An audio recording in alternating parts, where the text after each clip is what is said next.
Hello, marketers. This is the Funnel Lab, and welcome to Funnel Lab Fridays. For those of you who don't know, Funnel Lab Fridays is a weekly LinkedIn Live session where we dive into use cases and challenges for sort of data-savvy marketers. I'm your host, Eric Westerkamp, the CEO of CaliberMind, and joining me today is Drew Smith of Attributa and Misha Salkinder here of CaliberMind. And today, Drew, Misha, and I are going to be talking about sort of the pros and cons of in-app versus data warehouses for marketing attribution. And to give some context, there's different sort of viewpoints in the market on attribution about how to sort of architect and build a system. There's a lot of products out there that are sort of an embedded application, embedded in Salesforce, for instance. And then there's other applications like CaliberMind and some of the others that are sort of built around a data warehouse-based architecture, right? And we're going to kind of talk about why the pros and cons of each view on that, right? But first, Drew, welcome to Funnel Labs. Maybe you could tell us just real quick a little bit about yourself and a little bit about Attributa. Yeah, thanks for having me, Eric. So I'm the CEO and founder of Attributa, and I've been working in marketing attribution now since about early 2017. Worked in multiple different marketing attribution platforms, and ultimately started Attributa to be really the only consultancy of its kind that specializes in marketing attribution. So Attributa's been in business now for almost 2 years, which is insane to say. So yeah, just thrilled to be on the show with you here. That's great. And Misha, you've been on a few times, so I'm not going to, I think those that have been watching know a little bit about you and your background here already. So I'm going to start off, Drew, with you. And since you're already working with a lot of customers to help them kind of make this decision, right? You'll get involved with them and say, like, what is the right approach? You're trying to address an attribution problem or maybe a buyer journey issue. What do you see as some of the advantages and disadvantages of sort of the in-app versus the data warehouse approach? Yeah, so I think I'll start with like the data warehouse approach. And I think some of the advantages there are number one, flexibility. With the data warehouse approach, you don't have any of the limitations and constraints that are put on you by Salesforce's architecture and environment. So let me give you a couple of examples of what I mean by that.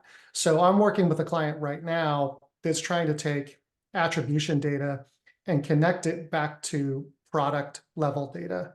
And if that attribution data is in Salesforce, product level data is too many steps away from in objects from where that attribution data lives inside Salesforce.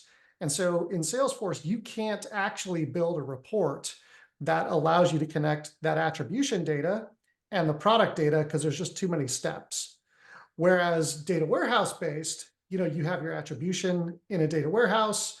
You can pull in the product level data from Salesforce into a data warehouse and then marry that up in a data warehouse and be able to combine those things and make those connections. Yeah. That flexibility in what you can do that gets you out of the constraints of the Salesforce reporting architecture, and particularly that object architecture, is a huge advantage to data warehouse-based attribution. Right.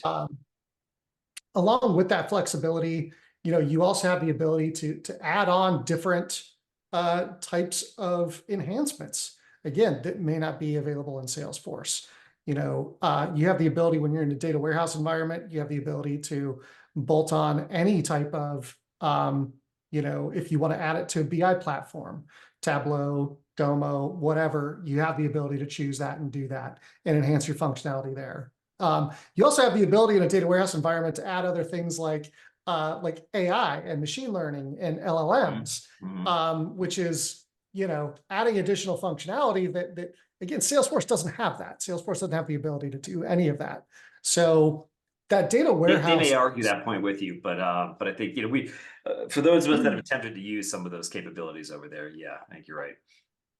Yeah, I mean they have some capabilities, but not nearly the level of capabilities you have getting it out of the Salesforce environment for sure. Yeah, right. Okay, so a lot of great reasons to have a data warehouse. Why should a company choose an application that actually sits inside of Salesforce? Or what are some of the advantages there? Yeah, there's definitely some advantages there. Number one is system familiarity. Everybody in B2B knows Salesforce to some Yeah. level, Yeah. right? And has built reports and dashboards in Salesforce at some level. So that familiarity is a huge advantage, because when you're looking at adoption, and when you're looking at how quickly you can get an attribution solution into market, that familiarity allows you to get things adopted and into market a lot more quickly. The other area that I find is a benefit of having that data in Salesforce is the QA and troubleshooting process. When you have a QA process, and I can just click a link in Salesforce to go take me right to that opportunity, so that I can look at the people and I can look at the campaigns and make sure that that's all being connected properly. Right. That's quick and easy to do when I'm already in Salesforce. Yeah. When I'm not in Salesforce, I have to take an export, and then I have to go rebuild things in Salesforce. And it's not that you can't QA it and troubleshoot it. It's just there's extra steps there, right? And it's not quite as quick and easy. So that familiarity, that speed to market, and then the QA and troubleshooting is a little bit easier. Those are some advantages of having the data sit in Salesforce. Yeah. Yeah. We've also seen, we run into this a lot when we're talking to organizations and selling our product. And what we'll see is that there's also sometimes a security view where people are like, hey, well, if it's all the data is in Salesforce, we just want to install something and put it in Salesforce. It's a little bit easier for us to get it through at the organizational level, right? Which is valid. I think some of the issues we've run into, and we've seen a lot of companies move away from that, is because I guess to the first point you made, is that when the complexity, when the reporting gets to the point where they need to report on relationships or information that's not easy to do in Salesforce, you run into a barrier and you almost can't do it, right? So then you're kind of stuck. Yeah. Misha, I know that I like to take that sort of, we call it item level in our system, right? But you've actually seen that specific issue multiple times. How in a data warehouse environment do you actually handle that? Like, how do you build those relationships? And is there anything that you've seen kind of similar that you can do over here that you can't do over here in the Salesforce only system? Yeah, absolutely. I will start by saying, Drew, I love your headphones. Very nice. I feel a little bit headphone jealousy right now. It does come down to ultimately, and I think Drew noted a lot of this, flexibility and the prescriptive nature of using something, let's say, within Salesforce to a data warehouse. If events, for example, do not exist in a Salesforce environment, think anonymous events, web events, come to mind a lot. There simply sometimes are no objects to connect them to. You also are stuck with a fairly prescriptive model, right? So, things like contact roles and opportunities become really important factors for attribution within a Salesforce environment. But you oftentimes, Eric, as you noted, you want to dig in, and I think initially it's a very good objective to just have it probably with an in-app, but then the questions become more interesting. What does attribution actually look like for various products? Or what does it look like for item levels? And then you have to start join the data in ways that is really, really difficult to do, particularly for more complex buyer journeys. The other element that I wanted to note here is that I know we're talking about the topic of attribution, but a big benefit for me of using it in a data warehouse is that once you've set up your data to be attribution ready, you're all of a sudden can ask a lot of different questions that don't necessarily have an attribution lens. Yeah? Which accounts are more engaged given this structure? How should I structure my funnel, for example, given this unified buyer journey, right? These are, they're still within the realm of marketing analytical questions. What should I be doing? What should we be doing more of? But not necessarily with the attribution lens. So I think just another impact of having this unified, perhaps out of an in-app environment data set. Yeah, interesting. Yeah. I was just going to chime in and add on to what Misha was just saying, because I think that, and Eric, this also echoes a point that you made earlier on, is I think that a lot of the organizations that start with the data in Salesforce, as they go through the maturity curve, and they start asking more and more complex questions of the data, to what Misha was just saying, you end up that you have to get the data out of Salesforce. There's no path in that maturity curve where you're going to reach a certain level of complexity of questions that you can answer those questions inside Salesforce. You will have to exit Salesforce.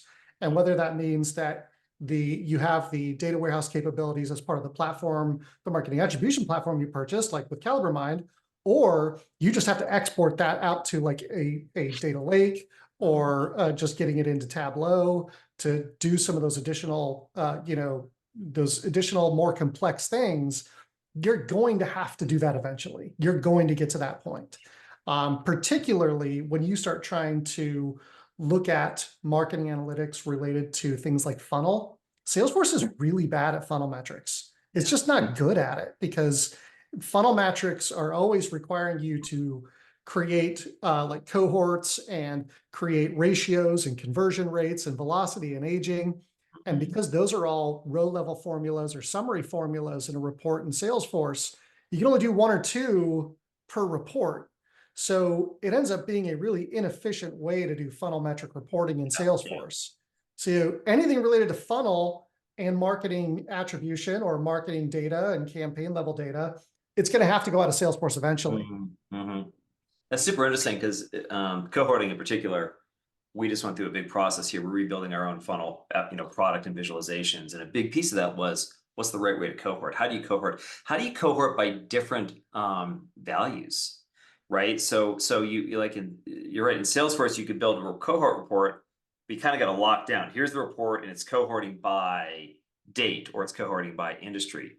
But in a data warehouse, you can actually then go and say, okay, but now I want to view it by date, now by this, now by this, and you can actually change. And there's the flexibility for the data to kind of change on the fly, because it's a more, it's built off of a data warehouse type environment, something like that.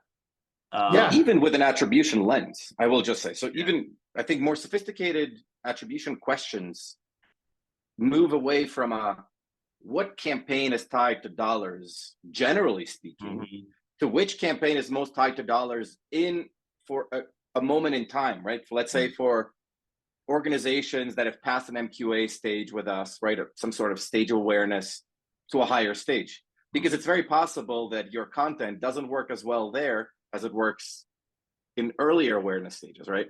But if you were to look at it overall, you might say, oh yeah, content, we should do more of that. Yeah. But you should do it maybe for this group, but not for this group, right? And that is already a more sophisticated question asked even with an attribution lens. Yeah. So we're implementing a couple customers now, and they do have a data warehouse already, right? A lot of times people have, in one case it's Databricks, in other cases Snowflake, and they already have exported their data. A lot of their data is sitting in there. They've actually done some, a lot of these customers have already done some decent jobs of normalizing the data, relating the data and all that. And now they want to do analytics and attribution. And what we're finding is even there, a lot of those companies want to attach that data warehouse, their data warehouse, into ours. Let us do all the, because we've got pipelines and processing and all of these things that's built, and then put the results back so they can access it from these other BI tools and other operating systems, including putting data back into Salesforce so they can have people access it and see it because of that ease of use. And we're seeing more and more of that use case arise, at least in our portion of the market, which is kind of interesting. Yeah, I mean, we see a lot of that as well. I mean, there's certain marketing groups and teams that are just getting a little bit more sophisticated than what they used to be, and they're getting more data savvy, and they are using more data warehouse type solutions even before bolting on an attribution platform. They've already got things in a data warehouse. And so when we work with a lot of clients, we get a lot of clients that ask us, hey, can we bring data from our data warehouse into the attribution system, as opposed to just going the standard Salesforce in, marketing attribution, or excuse me, marketing automation in? Can we go from data warehouse into the attribution platform? Yeah, a lot of companies have done that actually, because with systems like Marketo and Salesforce, the API requests, they're getting overloaded. Like every application wants to attach and talk to Salesforce and get access to those APIs to do with their work. It's blowing up the system. So I think a lot of the larger, more sophisticated organizations said, I'm just going to export all that data over here, and everyone can access it over here. and I don't have those API and credit limits and things like that. But then the applications now need to be able to say, hey, I could use an API from over here, or I could pull the data from this location, right? And how would you do that? I got another question. So getting kind of back to the pros and cons of the applications, the world is moving toward the use of generative AI, machine learning, and algorithms to help interpret the data, right? Tons of data. Data's only getting bigger. What do you see the differences in the ability to access some of these capabilities between an in-app application, leveraging Salesforce, and they do have AI tools and things like that, and sort of external applications? And what are you seeing? I know it's kind of nascent, it's just growing, but what are you seeing out there right now between the two? Yeah, I mean, I think that the Salesforce side they're getting into, they do have more AI capabilities and machine learning capabilities through like Einstein in particular. It's still limited though. You don't have the ability to generate true insights that I've seen, like turning numbers into like text and like, hey, here's what these numbers are telling me. That's not something that Salesforce is really capable of right now. Yeah. At least not in my experience. Maybe they got something that I just haven't seen yet that's out there, but in my experience, they aren't at that point yet. Whereas with data warehouse type solutions, you have organizations that are injecting ChatGPT in there to do the analysis and create, text-based insights. You've got organizations that are looking at, in bringing in Google's AI, what is it, Gemini or something like that, that they're bringing into those systems that are just a little bit more advanced and beyond what's in the Salesforce platform. That the key for me is, with marketing attribution systems, we always promise insights, right? And right now, particularly in-app in Salesforce, the insights have to be human generated. They have to rely on a human being getting eyes on that data, analyzing that data, and generating the insights. And quite frankly, there are not enough marketing analysts in the world that exist to be able to do that for the organizations that have marketing attribution systems in place. So AI and the ability to turn numbers into text-based insights is increasing the accessibility of what is essentially big data to marketers. And that accessibility is a huge thing for adoption and success with the platform. There's also just from an ML point of view, a very important piece of this are, yes, you can run a model on some data, but what you're going to have in Salesforce, like we said, is rigid. And ultimately, thinking about the features that will actually feed a model, even in not generative AI, just, let's say want to predict, ops or whatnot, predict pipeline, thinking a bit forward-looking for your organization, you're probably going to want to try to build features which don't come out of the box or are very difficult to present, in Salesforce. Number of touches by events, or number of touches by buying groups, or number of touches by certain departments or job levels. To be able to parse the data, it's just simply, Einstein will work off of the features that it ingests. If you want to try to build more robust systems, more robust models, I feel like exporting the data will be necessary. Yeah. Misha, real quick, you and I were just on the Google Data Council meeting yesterday. It's a monthly meeting for a select group of their startups, right? That have access to some early technology that they have on the AI side and the BigQuery side. Where do you see, as you see kind of where, and I look at Google as being kind of one of the front runners in this space. There's a couple that are all competing there, right? Google's really got a pretty good bead on where they want to go and how they want to build it out. So does Microsoft, so does a few other vendors. But what are you seeing there that you really think, by taking advantage of sort of the data warehouse side, companies are going to be able to kind of do? And I know kind of this was kind of a little out of left field, but where do you see this kind of going with the technology scene building over there, where in the in-app side, those companies are going to have to really try to catch up to some extent? Yeah. some of the presentations we saw yesterday were, I mean, they're really powerful, right? I think they showed a demo of an application where almost every element of the application had some Gen AI component. You know, how to deliver, a package on time to a certain spot, and how to reroute things, right? All kind of ML driven. Again, questions will become more sophisticated because buyers are becoming more sophisticated. It's, both the analysts and the marketers themselves are becoming more data savvy. And to be able to do this with really large scales of data, just exporting it to a sheet anymore and trying to get insights. By the time you're able to drive an insight, the behavior has already changed. So you have to be much, much quicker about doing so. And that's where I think really on the fly ML is going to be really much more important, right? If you want to predict how your quarter is going to end, and you're 2 weeks out of the quarter, like, you're going to need to figure this out now, because if you're going to export it, by the time you align all the data and normalize it, quarter is going to end already. So I think there's some speed factor there. There's an efficiency. And I really like Drew's earlier point. A lot of human bias can creep in when you're trying to do these things on the fly. And so grounding some of these models in past behavior, and then seeing, what does this company look a lot like from our past customers, right? So what can we expect? That's a really sophisticated question where ML models are going to be very useful. Yeah. Well, with that, we're kind of getting to where the section that we call tool time. I just kind of want to summarize, I think, a little bit what we heard, and then we'll kind of jump in. In-app, very good for early adoption, really good for customers that are very Salesforce centric, where they're starting kind of maybe their attribution and some of this engagement journey, right? And where, and a little bit easier to kind of debug the data and the issues, there in the in-app. On the data warehouse side, a lot more flexibility, the ability to handle more complicated questions, and a lot more complicated data relationships, right?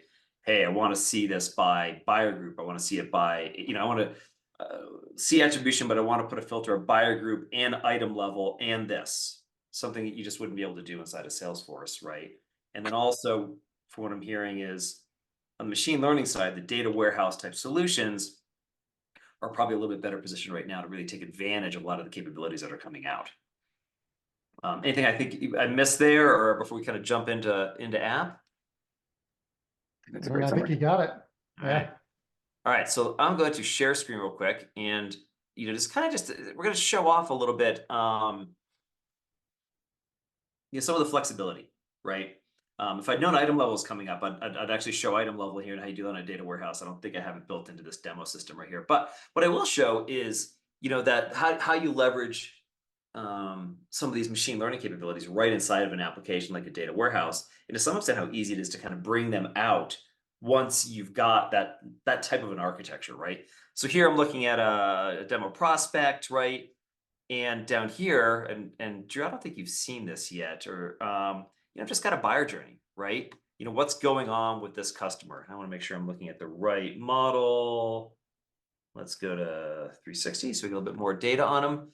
And what's interesting is I can now hit this summarization, and this literally goes and hits Google Gemini, and this is actually hitting 1.5, which is not even in public release yet, something we have access to because of our relationship, but we're doing that summarization, right? So we're taking what is I don't say complicated buyer journey, but it's a table, it's data, and we're summarizing it up and then giving it out. In this case, is summarizing the individual buyer journey, right? And the natural extension of this, we're actually testing this right now, is to be able to then come in and have somebody actually talk to and query against this data and say things like, tell me more about Alert Media.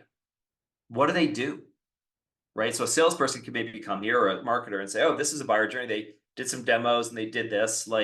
Tell me more about, Kate. What does she do? What's her title? Has she published anything on LinkedIn where he's and being able to query and talk to it directly, filtering the data through sort of your interest level, this company, attribution, whatever, but being able to kind of talk to some of the broader systems that are out there and pull more information in that may not even be available in your data warehouse, right? I would just like to note, I think this can only be driven by the underlying table, really, right? So I keep coming back to the data itself. Yeah. There are just data points in there that come from a system that might not be in Salesforce at all. An individual who had a bunch of page visits, you might just simply not have it there. So you want, as a robust, in order to tell the appropriate story, which is happening here, right, to the sales rep that's ultimately going to be talking to this organization, you need to have all that data be there, right? Be present. Yeah. Otherwise, you might have really big gaps. Oh, interesting. I saw a demo request, let's say as a Salesforce campaign member. Fantastic. How did they even get there? Which product were they interested in, right? Those are breadcrumbs that you can find and identify through, let's say, their web behavior, which then makes its way to a summary like this. My concern oftentimes with in-app is that key moments are, organizations are really good about recording their key moments, but it's all in the details of how they got there, right? To understand the interest. Well, what should I mention? What should we talk about? How should I guide the conversation? And so I think even such summaries can become much more useful when you have a more robust underlying data set. Yeah, interesting. Drew, any thoughts that you, as you start to see some of these things start to emerge out there in the market, what are some of your thoughts on the benefits and then maybe some of the challenges that you see around this? Yeah, I mean, I think this type of thing is super cool, and I think this is what is kind of where the future of attribution platforms is going, is again increasing accessibility to insights and summaries, because I'm a numbers guy. When I come in and look at numbers, like I understand it quick and easy, but not everybody's into numbers. A lot of people are more into words, and taking the numbers and putting them into words just increases that accessibility and makes it so much easier for people to understand that numbers don't come easy to them, right? And when you think about marketers in particular, and this is not a knock on marketers in any way, shape, or form, it's you get a lot of people that come from more creative backgrounds that are more into designs and colors and shapes and things like that, and words and narratives and stories and things like that, that numbers aren't things that they're in all day, every day. And it makes it more difficult for them to understand the numbers. So taking the numbers and putting it into the words for them is just huge for getting people to actually adopt the technology. Yeah. Yeah. And I think adoption is really one of the biggest issues that you see with decision support systems. Like attribution is really a decision support system. It's helping people make really good decisions. And to adopt decision support, people have to be able to easily access and get to the information that they can use to make a decision. Charts and graphs are really good for a subset of people who can really understand and use those and understand the underlying data to make decisions.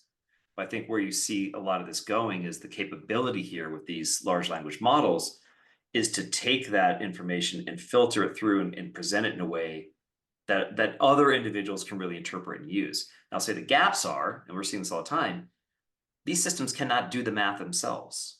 Like we literally ran this stuff against our attribution tables and said, hey, create the attribution numbers here, literally just sum these tables and try to, couldn't do it. So the systems have to be smart to understand, like, feed this data into these systems directly, but let us summarize this information. And that's where the challenge is, and where I think, systems like ours and other vendors out there that we're seeing are figuring out how to bring these two together. That the power of the LLM is in doing certain things, but there's certain things it doesn't do a very good job of. And you can't get the attribution data wrong. Like you give the wrong attribution number a few times to a CMO and they'll never use the system again. Right. So, for sure. Data has to be accurate, but then you have to summarize. And that's where I think the blending of the two technologies is going to become challenging, but also where the real power is. Agreed. Yeah. I mean, there's such a fine line when it comes to trustworthiness of data that once you get it wrong 2-3 times, it's done. Like you can't recover. Yeah, we see that all the time. Well, I think Drew, thanks so much for joining us today. Misha, as always, thank you. I think that's going to wrap this episode of Funnel Lab Fridays. And to be honest, this concludes the first season of the Funnel Labs. We're going to take about a 1-week break, but look forward to us kind of returning in May, and we're going to have a nice lineup of some some other, luminaries in our industry, CMOs and some of the other people who kind of are very involved in marketing analytics for B2B. Drew, Misha, thank you very much. Thank you both. Thanks, guys. Appreciate it.